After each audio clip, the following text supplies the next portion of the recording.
इस विधानसभा में गठबंधन धर्म निभाना है साथियों, और मजबूती से आप अपना कर्तव्य निभाइए, आप अपने आप को मजबूती से खड़ा होइए, और जब आप खड़ा होइएगा तो जीत निश्चित तौर पे आपका होगा।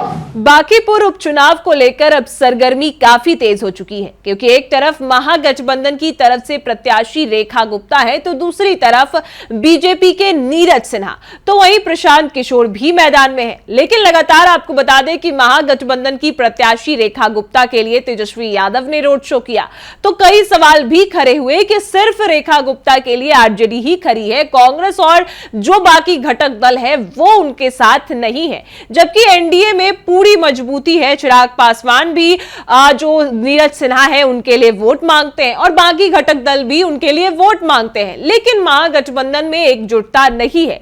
तो वही आपको बता दें कि महागठबंधन के ही वीआईपी के प्रमुख मुकेश सहनी ने भी अब रेखा गुप्ता के लिए वोट मांगा है, और क्या कुछ कहते नजर आए हैं चलिए हम आपको विस्तार से बताते हैं। नमस्कार, मैं कोमल और आप देख रहे हैं दर्श न्यूज। बता दें आपको कि महागठबंधन एक है, ऐसा कहना मुकेश सहनी का है, और आप किसी के बात में ना आए और रेखा गुप्ता को ही वोट दें। जिस तरीके से लगातार बांकीपुर चुनाव को लेकर सरगर्मी तेज हो गई थी, और इसके बाद महागठबंधन की एकता पर भी सवाल उठा कि कांग्रेस महागठबंधन के साथ नहीं है, वीआईपी पार्टी महागठबंधन के साथ नहीं है, क्योंकि सिर्फ मैदान में आरजेडी ही दिख रही है। तो आरजेडी के और भी जो महागठबंधन के घटक दल है वो आरजेडी के प्रत्याशी रेखा गुप्ता से खुश नहीं है।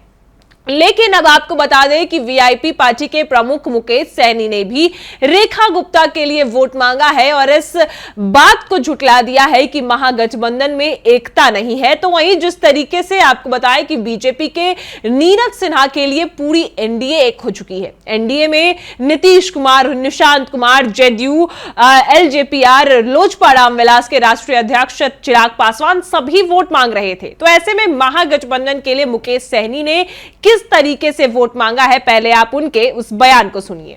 लोग आपको गुमराह करेंगे कि इनका माहौल है, उनका माहौल है, उनका वोट जा रहा है, वहां जा रहा है, उससे हमको क्या लेना देना भाई। हमारा नेता का जहां आदेश होगा, जहां हमारा पार्टी खड़ा होगा, जहां हमारा कल्याण होगा, जहां हम लड़ाई लड़ रहे हैं, वहां पे हमारा वोट जाना चाहिए। तो इसलिए तमाम हमारे नौजवान युवा साथी यहाँ पे उपस्थित है, माता बहन यहाँ पे उपस्थित है, आप लोगों को इस विधानसभा में गठबंधन धर्म निभाना है साथियों, और मजबूती से आप अपना कर्तव्य निभाइए, आप अपने आप को मजबूती से खड़ा होइए, और जब आप खड़ा होइएगा तो जीत निश्चित तौर पे आपका होगा। जय निषाद राज। तो सुना आपने जिस तरीके से मुकेश सहनी ने महागठबंधन की प्रत्याशी रेखा गुप्ता के लिए वोट मांगा है, और ये कहा है कि आप किसी के बातों में ना आए, क्योंकि महागठबंधन एक है और रेखा गुप्ता को ही जिताए।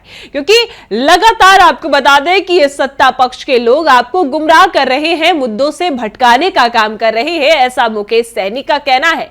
और मुकेश सहनी ने भी पटना में जो है रेखा गुप्ता के लिए चुनावी जनसभा जो है, जहां एक और तेजस्वी यादव कर रहे थे, तो मुकेश सहनी भी रेखा गुप्ता के लिए बड़ी बैठक एक तरीके से बुलाते हैं, और वहां पर रेखा गुप्ता को ही जिताने की बड़ी बात कहते नजर आए हैं। और किसी को महागठबंधन की तरफ से भटकने को मुकेश सहनी ने बिल्कुल नहीं कहा है, और महागठबंधन को ही जिताने की बात कह दी है। और इससे यह साफ पता चल गया है कि महागठबंधन की एकता अभी भी कमजोर नहीं हुई है। हालांकि कांग्रेस अभी भी महागठबंधन का साथ देती नजर नहीं आई है, अभी भी तेजस्वी यादव की पार्टी आरजेडी के अंदर कहीं ना कहीं बड़ी टूट है। लेकिन इसके बाद अब मुकेश सहनी ने एक बड़ा जो अपना संदेश है वो दे दिया है कि महागठबंधन एक है और महागठबंधन की प्रत्याशी रेखा गुप्ता को ही जिताए। फिलहाल इस खबर में इतना ही। आपकी क्या राय है वो हमें कमेंट में जरूर बताएं, और देखते रहें दर्श न्यूज।